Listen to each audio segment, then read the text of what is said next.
Welcome to this week's edition of Pirate Talk. I'm David Griffin alongside Coach Randy Jackson. And Coach Jackson, congratulations on continuing your undefeated ways and a win over Forney last week. Tell me, what did you like most about that game? Probably the thing we liked most was how we started.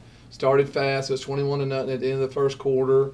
Really kicked on all cylinders that first half.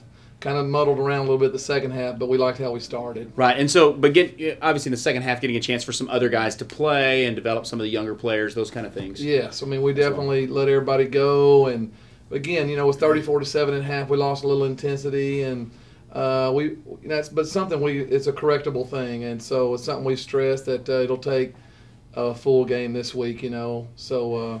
Well, tell me a little bit about the game last week. A couple of plays that were really important. Tell me about what happened on a couple of those. We had a couple of big plays that we want to talk about. First of all, defensively, we talk a lot about button pressing, shedding, where we're really attacking someone, getting them off of us, and getting away from them. And Jared Ingram exemplified that the best this past week. And there's a great clip of him butt pressing and shedding a guy and then creating a fumble. So that was great. And then Rodney Douglas had one of his every week kind of runs where on a fly sweep he stays in bounds. And in fact, actually on the high school game time deal Sunday night, this play was their player of the week for the week 5 or whatever. So it was a great play. So players of the week for this week, I know that for the outside receiver, the Cinder Block Award goes to a kid named Cody Edwards, who's we've had about a different kid every week. Cody's not a starter; he's on the rotation and did a great job blocking and.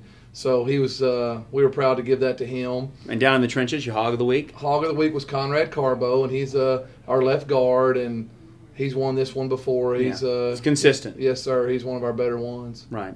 And so and then a couple of other awards that you had? Yeah, our Special Teams Player of the Week went to Pat Brackens. He's won it before, and he's just a smaller kid who's just a special teams kind of demon.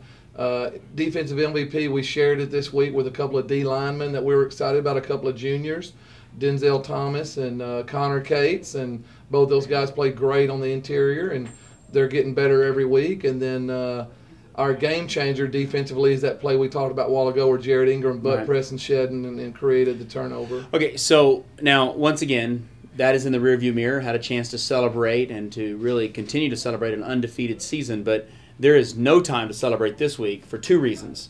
Number one is you have a Thursday night game.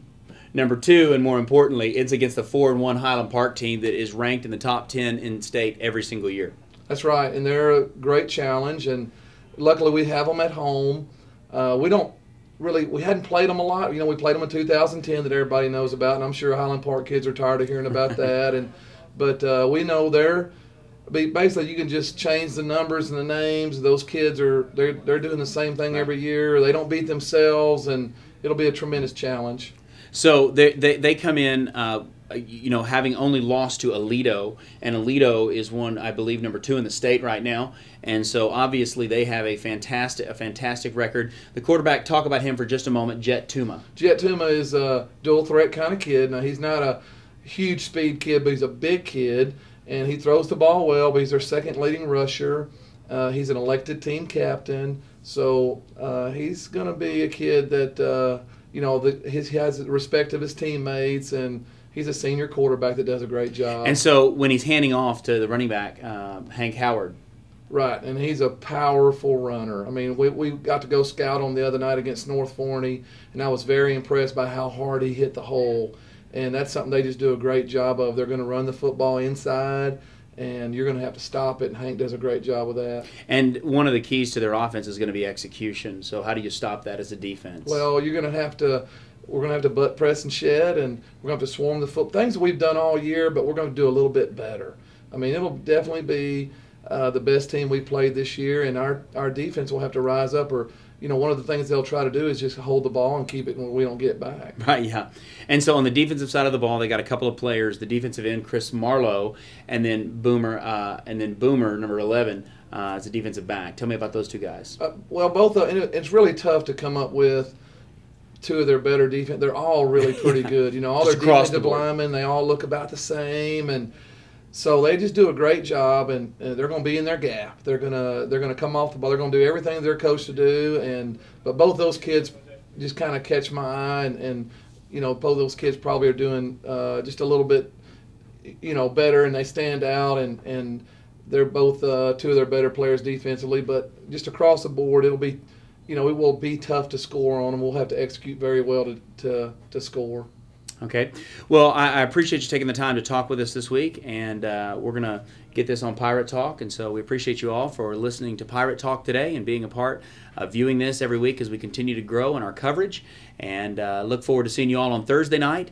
The Poteet Pirates taking on at Memorial Stadium, taking on the Highland Park Scots. And, Coach, we have your kilt on? Mine's at the cleaners. I'm not sure if I'll have it out yet. Oh, fantastic. All right. Thank you, Coach. Thank you. A little bonus coverage here on Pirate Talk. I'm here with C.J. Collins. And, C.J., let me just ask you, first of all, what is your favorite part about the Poteet Pirate program?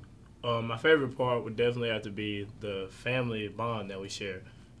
Everybody's pretty much brothers. All my teammates are my brothers, and I think that helps us play better. Everybody loves each other, and I think that's a big bonus of something that we didn't have last year.